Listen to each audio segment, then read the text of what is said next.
5 for us, but as always, the environment is super, super nice, and we've had so many readers and writers step in and pick up our titles. It's been a wonderful community moment for so many of us because there's not a lot of what do you say, places where we can go and always connect with readers and writers. It's really wonderful to be here. Today with us, we have our poetry author for the day. She is going to be our spotlight featured author, and that is Miss Debi Bhaumik. She is with us today to talk about her book, Scribbles, which is a poetry compilation from different experiences of her life. So before we begin, just to give you background, she is a corporate woman.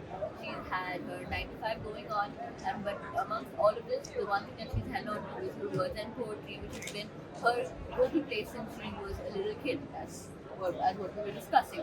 So this book, what we are seeing in front of us, is a compilation of not just thoughts and processes or something that you go through from life to life or only centered around one people. It's something that you can guarantee that anyone who picks up can find something of themselves in it because it's written with the idea of trying to connect with other people. And poetry, as far as I experience it, is something that brings people closer together irrespective of who's picking it up where. We have so many words that come to us from years ago, centuries ago, and we don't even know about it. But we read one line and we carry it for the rest of our life. This poetry has that ripple effects which might not be seen to us all the time, but they get experienced for generations to come. So I'm really happy that your book is part of our collection and we're able to feature it on such a big stage. So would you like to tell us something about it from your perception? So Scribbles by the name, as it is. In fact, it started with lots of scribbling back from school. And then I held on to it, as you said, through a blog. And it just went on. So from whatever I read and from whatever I picked up in my travels, so they have been a part and parcel of it. And I have tried to put in my earnest content, and honest and earnest content. There are multiple facets like you're exploring over here from topics of feminism, strength, sorrow, grief, love, friendships, and poetry from whatever I have read of it. Is there any theme that resonates with you personally as a writer? Well, actually, this book is all about romance, and whatever comes along with romance, so they are there. So there is a little bit of sorrow. There is a little bit of how should I say? A little bit of agony, but trust me, it's all romance and all love.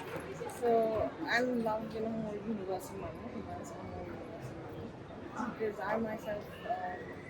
I should say, I have been in love with romantic often. So, that's kind of Coincidentally, today is Valentine's Day, and that is a good coincidence for us to talk about. We're talking about romance authors. Any particular author that you have drawn inspiration for this book? There are actually many, but well, the work was written, Austin, I think, Wordsworth, you could just name any of them. It's so many.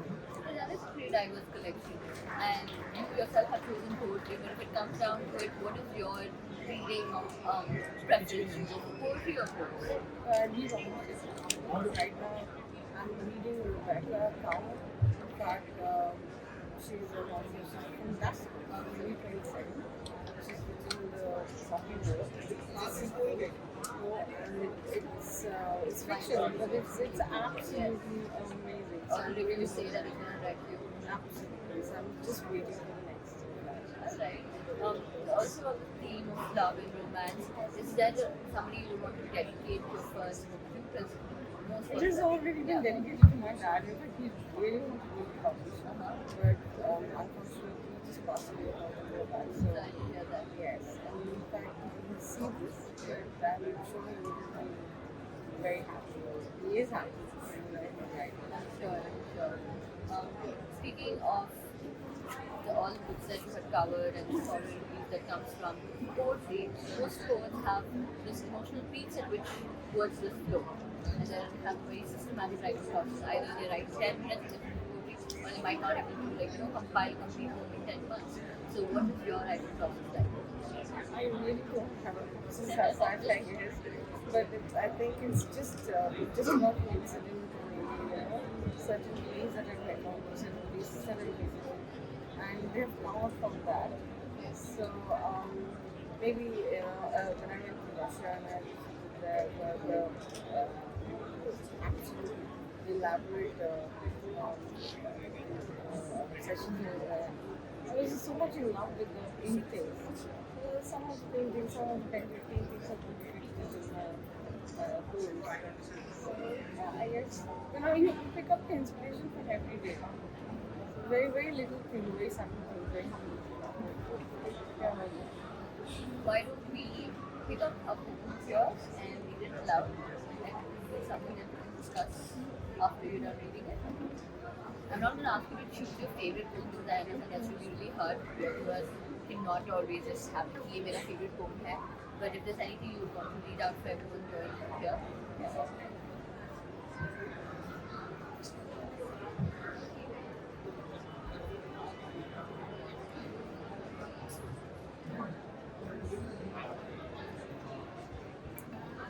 Emerging you. A usual happy life. A morning bright and have you ever met yourself emerging across you? Among the worldly conversations that raise your spirits and you, have you ever met yourself emerging across you? In the mirror that you see in modest application, a reflection you saw in you. Have you ever met yourself emerging across you? When you lay watching the stars, matching imagination with your furthest view, have you ever met yourself emerging across you? In the arms that you hide unmistakably warm, a sense of wonder, have you ever met yourself emerging across you? The rains of emotion that quenches the soul at night when the humdrum have you ever met yourself? In the besotting silence of a love suited, when you swore to winds and breathing, have you ever met yourself? As in the eyes of complete love, where the world in you is free, have you ever met yourself? That's beautiful. Yes, it is. Connection between two people. I think when people say we want to find a love that poets write about, this would be something that would find that feeling. This is the kind of relationship connection they want to find across not just within themselves or the relationship they have with themselves, but something to connect with them and that fundamental love. What were your thoughts behind these books? How would you wrote this or how recent is it? It's just being there last. But you know what? This has actually it's a question. No matter what you do, whatever you feel, whatever it is you really like, it's very very important for us to know as to where we stand. What are we doing? So the me self, the me time, you're losing out.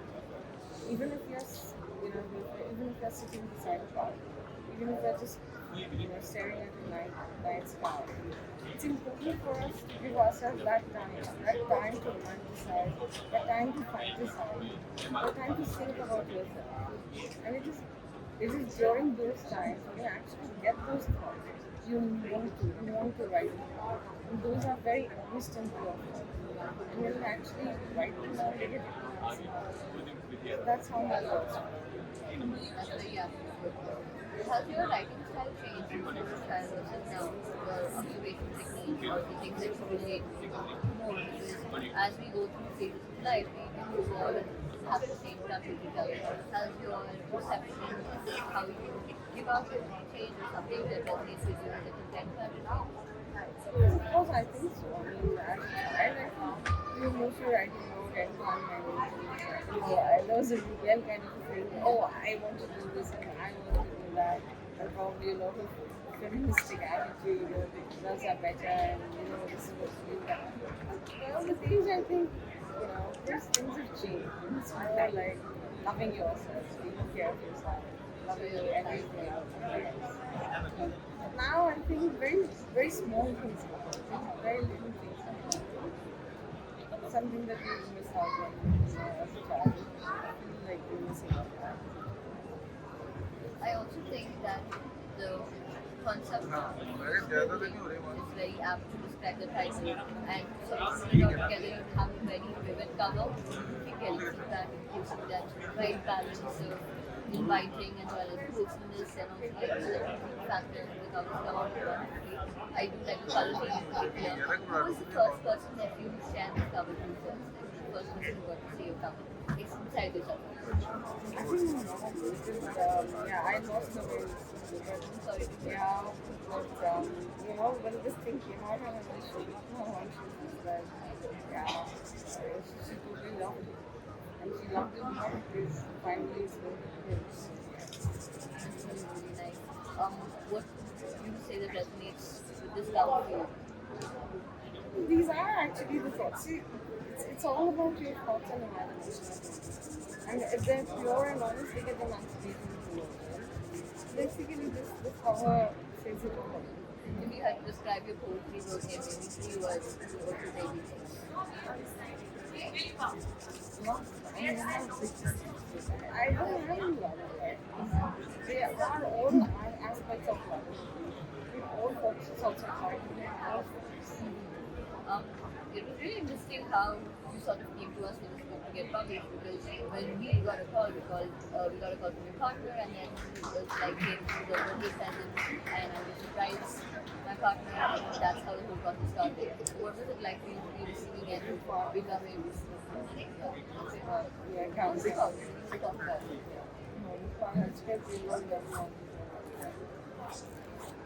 Non-window, I didn't think that's right. Alright, so then just tweak the text a little bit then, and we can talk about what made you decide to actually pursue this sort of publishing because putting poetry out there is even more of vulnerability than it is for prose and stories and fiction and non-fiction.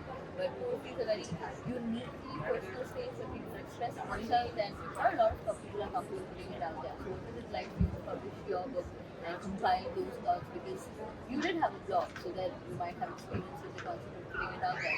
But that initial vulnerability that most poets are on this face, what would you say about that? Actually, Mr. Pradhan has had a lot of role to play. He in fact convinced me that my poems are pretty good.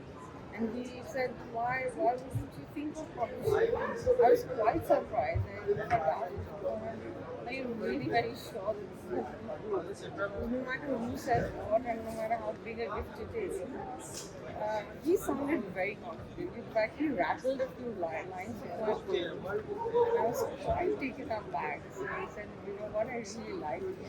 And I really like the content. So why wouldn't you agree to get it published? Yes. Right on. Impressive. This is having a lot of people. Okay, I'm really glad that you pushed to put your work out there because it is a gift and being presented in the World Book Fair where we do get a lot of opportunities as readers and writers but none so big and impactful as these places. So it's really rare that you took it here. I was also, just thinking about the fact that you got a really good recognition from the Archaeological Society of India where your poem is going to be covered. The title is, I think it's the first poem of your book, right? Yes. It is she. Yeah, She the Woman, and I think that's going to be featured in the coming fall, which is a very huge honor. Okay, thank you. Really huge honor to be able to consolidate your words in such a monumental way, where they're used to back up the essence of their collection and they're literally becoming a part of history. So that's very huge honor. Congratulations on that. Would you want to share the poem which is me? Yes, That it's is called yours. She the Warrior. In fact, it's just a coincidence that they have revived the painting. And the poem kind of matches the painting, so we're going to publish it. So it's fun for me also. So it goes with the word of actress. She was afraid of heights, but she was much more afraid of flying. The dawn showed a flamingo sky. It was time to say goodbye. Rose she from the arms of the warrior, strained with memories of love.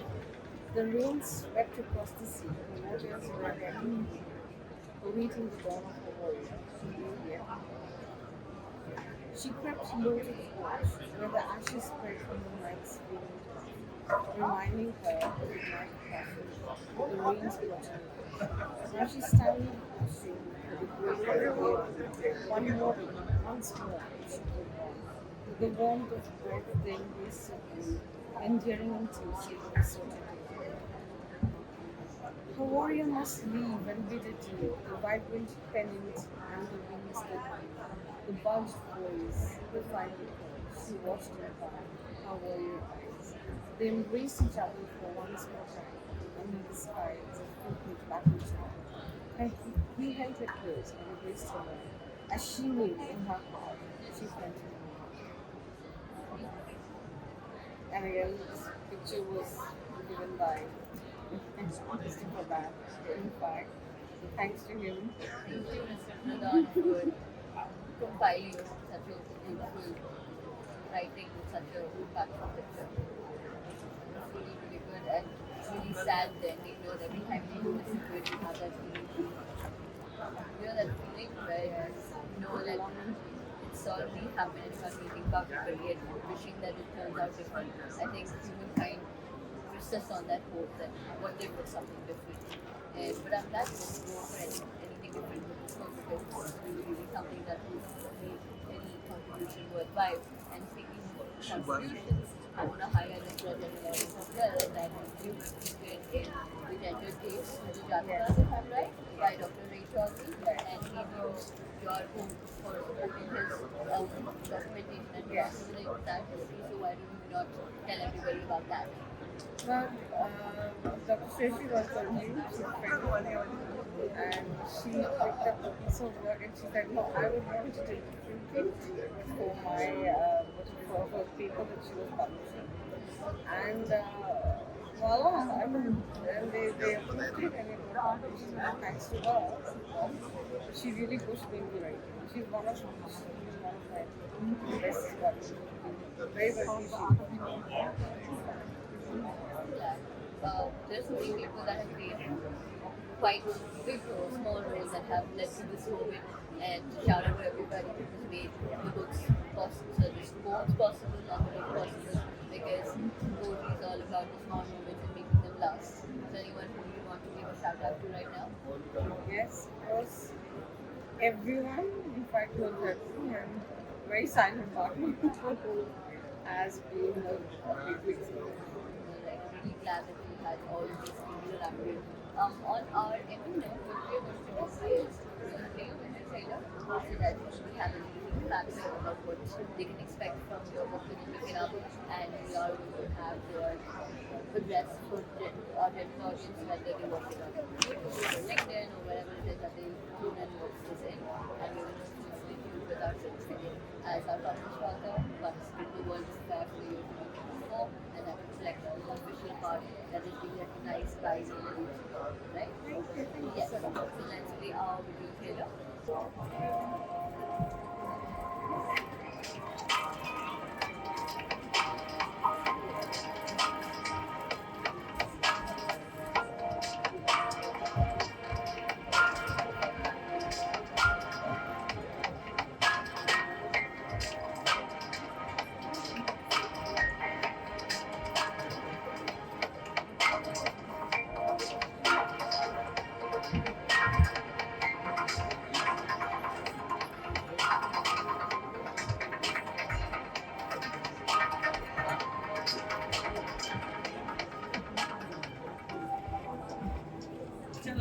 Wow, thank you so much. I think every time an author watches their video trailer or holds the cover for the first time, it's a feeling that will never get old because it's Yeah. so tangible and so perfect. Because I don't think there's another way to describe it. So on that note, it is traditional that we open a cover in front of the page we're launching it or in front of the venue that we're at for the sake of good luck, and let's not break traditions. So this is a closed copy for you to open. I'm gonna like lightly do this so that it's easy for you to tear it open. And just after it's done, please do sign this copy again. Good luck, and we're gonna keep it as an author signed copy for us. Okay. Right?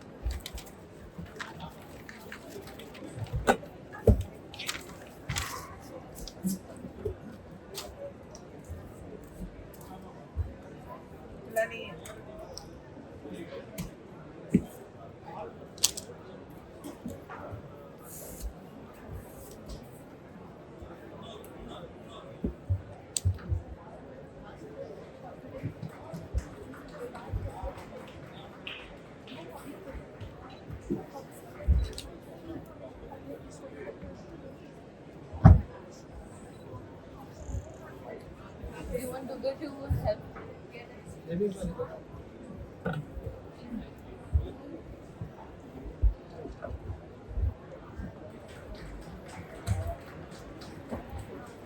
Alright, size copy for us. I'm going to just move this away for you.